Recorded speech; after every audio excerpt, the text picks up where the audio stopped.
Dobar dan, djeco. Evo danas se vidimo nakon mjesec dana.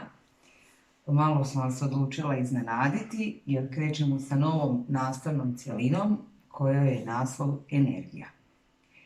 Prva današnja nastavna jedinica je rad. Znači, iz nastavne cjeline energija započinjemo s radom. Ono što mi u svakodnevnom životu smatramo radom nije isto i u fizikalnom smislu.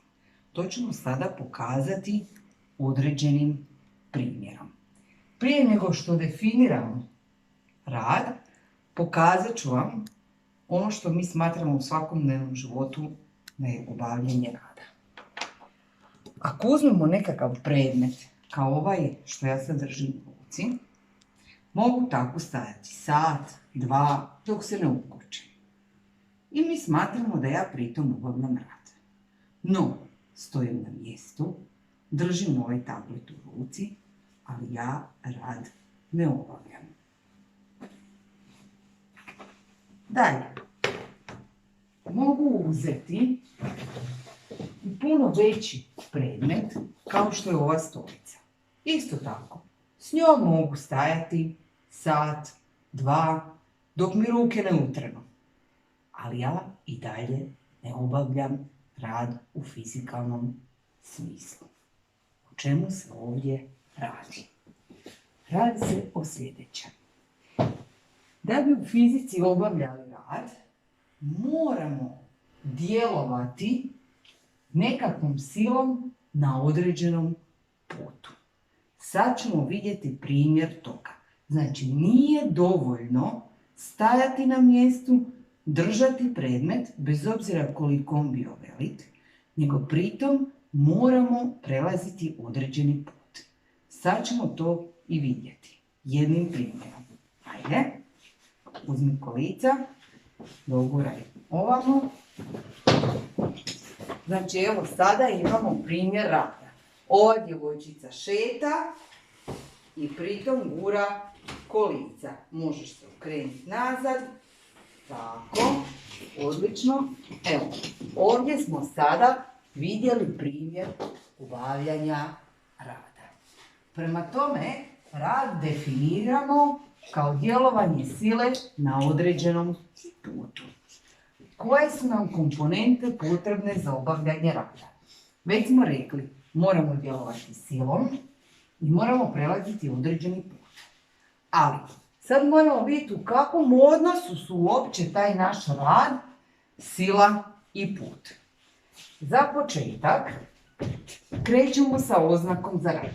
Oznaka za rad nam je duplo slovo V. Dolazi naravno opet iz engleske riječi work, što znači rad. Upoznati smo s pojmom sile i oznakom za silu, to je veliko slovo F. I sad se upoznajemo sa oznakom za put, a to je malo slovo S. Ovdje već možete vidjeti izvedenu formulu koja kaže da je rad jednak umnošku sile i puta. Iz te formule dobivamo i mjernu jedinicu za koju još nismo čuli. Ta mjerna jedinica se zove joule. Označavamo ju velikim slovom J. Tako dobijemo 1 joule. Znamo da je osnovna mjerna jedinica za silu Newton. Osnovna mjerna jedinica za naš put je metar. To smo učili kod duljine. Znači 1 Newton puta 1 metar daje nam novu mjernu jedinicu kojom označavamo rad, a to je joule. E sad, zašto?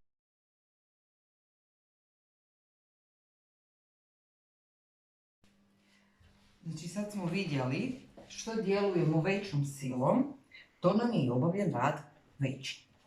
Isto to se odnosi i na put.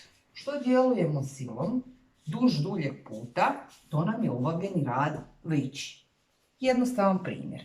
Ako ovu olovku pomaknem sa ovog mjesta na stolu, par centimetara u jednu ili u drugu stranu, imam obavljen rad. Ali rad će mi biti veći ako uzmemo ovu stolicu i s ovog mjesta pomaknem na sasvim drugi kraj učionice.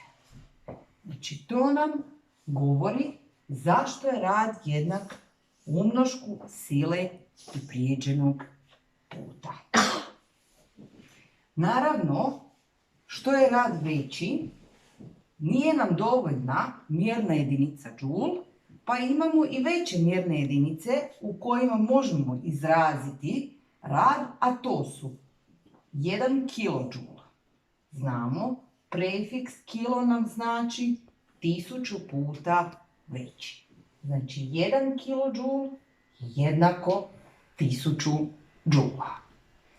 Ako imamo rad od 1 megađula, 1 mega označava milion, pa je 1 megađul milion džula. Ako podižemo tijelo na nekakvu određenu visinu, a pri tome se krećemo, također obavljamo rad. Znači, ja ću ovu olovčicu sa stolice uzeti, prošetati do stola i staviti na određenu visinu. U ovom slučaju obavila sam rad. Ako guramo tijelo po podlozi, kao što smo vidjeli u primjeru djevojčice koja je gurala kolica, također možemo reći da se pritom obavljao rad. Ono što je nama najbitnije u ovom svemu je djelovanje sile na određenom putu koje definiramo obavljanjem rada. Čim stojimo, ne krećemo se, ne gibamo se, nemamo obavljenog rada. Vrlo jednostavno. Znači, nema previše zamaranja. Kada krenemo na rješavanje zadataka i formulu W jednako F puta S, obraćamo pozornost na mjerne jedinice. Sila nam mora biti izražena u njutnima, a put mora biti izražen u metrima. Ako nam je sila zadana u kilonjutnima, znači moramo ju pretvoriti u njutne. Ako nam je put zadan u centimetrima, milimetrima, decimetrima, obavezno moramo ga pretvoriti u metre. Vi na kraju izračuna tog zadatka možete dobiti mjernu jedinicu newton metar. Ako i tako zapišete, zapisali ste u potpunosti ispravno, jer smo već naglasili 1 newton metar je isto što 1 džula. Toliko od mene za danas. Vidimo se jednom drugom prilikom. Hvala.